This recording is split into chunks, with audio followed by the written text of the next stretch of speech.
देखिए, जौनपुर में ना बहुत सी ऐसे विषय हैं जिन पर ध्यान देना चाहिए। हमारी सड़कें ख़राब हैं, हमारे यहाँ एजुकेशनल इंस्टीट्यूट्स कम हैं, हमारे यहाँ इंडस्ट्रीज़ हैं ही नहीं। तो कृषि के क्षेत्र में बहुत ढेर सारा इनोवेशन किया जा सकता है अगर हम लोगों को जागरूक करें। तो ऐसे बहुत ढेर सारे क्षेत्र हैं जहाँ पर काम किया जा सकता है, जहाँ पर काम करने की आवश्यकता है। और अगर काम करेंगे तो अगले 5 सालों में ही इतना ज़बरदस्त रिज़ल्ट मिलेगा, वो कल्पना के परे है। जौनपुर पार्टी के लाल और आईएएस अधिकारी और एक्टर अभिषेक सिंह जी हमारे साथ हैं। स्वागत है भैया, कैसे हैं? थैंक यू, एकदम बढ़िया, फर्स्ट। बढ़िया है। फिर क्या जौनपुर में धमाल मचा रहे हैं? जौनपुर में 2 चीज़ें हो रही हैं। एक तो जौनपुर निषाद रथ की शुरुआत हो रही है और दूसरा एक विकसित भारत मेरा जौनपुर नाम की एक प्रतियोगिता शुरू की जा रही है, जिसमें अगर आप देश के बारे में जो पिछले 10 वर्षों की उपलब्धियां हैं उसके बारे में एक रील बनाएंगे तो टॉप 10 लोगों को एक ईवी बाइक और एक ईवी स्कूटी दी जाएगी। पूरा देश राममय हुआ है और जौनपुर के लोगों को आप प्रभु श्री राम के दर्शन का प्लान कर चुके हैं।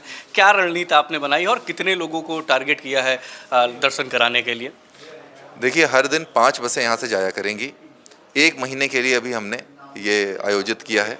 7 फरवरी से 7 मार्च तक 1 महीने तक हर दिन 5 बसें जाएंगी और लोगों को निःशुल्क दर्शन करा करके ले आएंगी। तो ये कैसे कर लिया कि भैया पूरा देश तो एक तरफ राममय हुआ ही था, 550 वर्षों का जिस घड़ी का इंतजार था वो तो आ गई है, तो आपने कैसे कहा कि नहीं उन लोगों को ले जाते हैं जो लोग शायद ना जा पाए? मुझे लगता है कि हम सभी को एक बार जाकर भगवान श्री राम के दर्शन करने चाहिए और हम जितने लोगों की मदद कर सकें, जितने लोगों को ले जा सकें, उनको करना चाहिए, क्योंकि भगवान श्री राम शांति के प्रतीक हैं, सुख के प्रतीक हैं, समृद्धि के प्रतीक हैं। तो वहाँ पर आप जाएंगे तो आप वो संदेश लेकर आएंगे। उन्होंने पूरे जीवन में कभी किसी की निंदा नहीं की, कभी भी किसी की को अपशब्द नहीं बोले, अपने वाणी कभी तेज़ नहीं की। तो एक ऐसा जीवन, उनको मर्यादा पुरुषोत्तम कहा जाता है। उनके जीवन को हम सभी आइडियल मानते हैं। हमारे देश का राष्ट्र चरित्र कैसा हो वो भगवान श्री राम के जैसा हो, ऐसा माना जाता है। तो ऐसे भगवान का जब मंदिर बना है तो मुझे लगता है कि हमें सभी को एक बार जाना चाहिए। और मेरा जो छोटा सा योगदान है इस सभी लोगों के प्रयास में दर्शन के, वो मैं चाहूँगा कि और जितने ज़्यादा लोग मुझसे जुड़ सकें। और मुझसे कई लोग जुड़ भी रहे हैं, वो लोग भी कह रहे हैं कि हम भी अपने साथ में और बसें चलवाना चाहते हैं।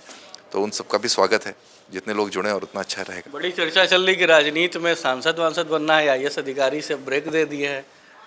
नहीं, अभी ऐसा कुछ भी नहीं है। अच्छा, क्या लगता है कि अगर आप समझ लीजिए कि आप सांसद हैं और अधिकारी थे, एक आईएएस अधिकारी, तो फिर क्या आप अलग देखते हैं कि और बेहतर किया जा सकता है? क्योंकि जो आप एक आईएएस होने के नाते आप किसी अन्य प्रांत में सेवा दे रहे हैं, तो नहीं लगता कि भैया आप जिले को सेवा देना है तो राजनीति में आना पड़ेगा ना? कुछ ऐसा मन बना लिए हैं?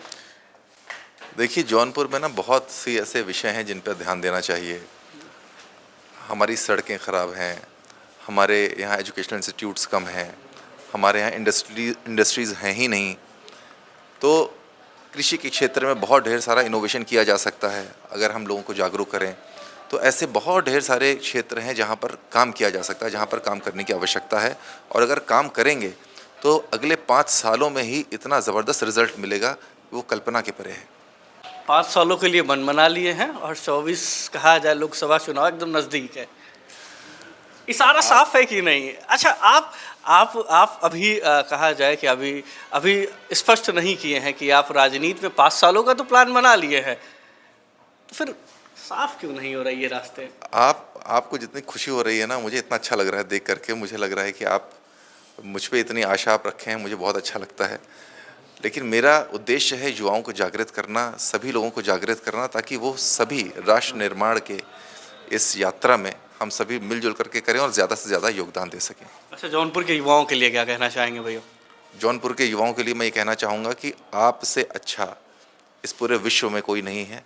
ये बात आप मान लीजिए, अपने अंदर इस चीज़ को आप एब्जॉर्ब कर लीजिए और जितनी जल्दी आप इस बात को मानेंगे उतनी जल्दी ही विश्व मानेगा। आपसे ज़्यादा जुझारू कोई नहीं है, आपसे ज़्यादा बुद्धिमान कोई नहीं है, आपसे ज़्यादा सामर्थ्यवान कोई नहीं है। इस बात को आपको मानना पड़ेगा। अगर आप नहीं मानेंगे तो कोई और नहीं मानेगा। इसलिए ये मान करके, फोकस करके अपना काम करें। जिस भी फील्ड में आपकी रुचि है, अगर आप शिक्षा के क्षेत्र में आप कुछ करना चाहते हैं, आप आईएएस अधिकारी बनना चाहते हैं, आप एक इंडस्ट्रियलिस्ट बनना चाहते हैं, आप अपना बिजनेस करना चाहते हैं, जो भी करना चाहते हैं पूरे मन से करें और आपको ईश्वर ज़रूर आपका साथ देगा और आप बहुत आगे जाएंगे। आखिरी प्रश्न, लोग ग्लैमर पसंद करते हैं, बढ़िया नेता जो हो बढ़िया शस्त्र लेकर चले और पीछे 10-20 फॉर्च्यूनर और स्कॉर्पियो चले, तो वो वाला राजनीति कब से शुरू करेंगे? करे बनेंगे कि ऐसे ही चलने देंगे जैसे चल रही है? भाई मुझे वो बिल्कुल नहीं पसंद है। मैं तो एक साधारण इनोवा में चलता हूँ और मुझे भी ऐसे ही अच्छा लगता है हमेशा चलना, और जिसको ऐसा अच्छा लगता है वो वैसे चले। धन्यवाद भैया जुड़ने के लिए। आईएएस अधिकारी अभिषेक सिंह जी हैं जो आज जौनपुर पहुंचे थे, जिन्होंने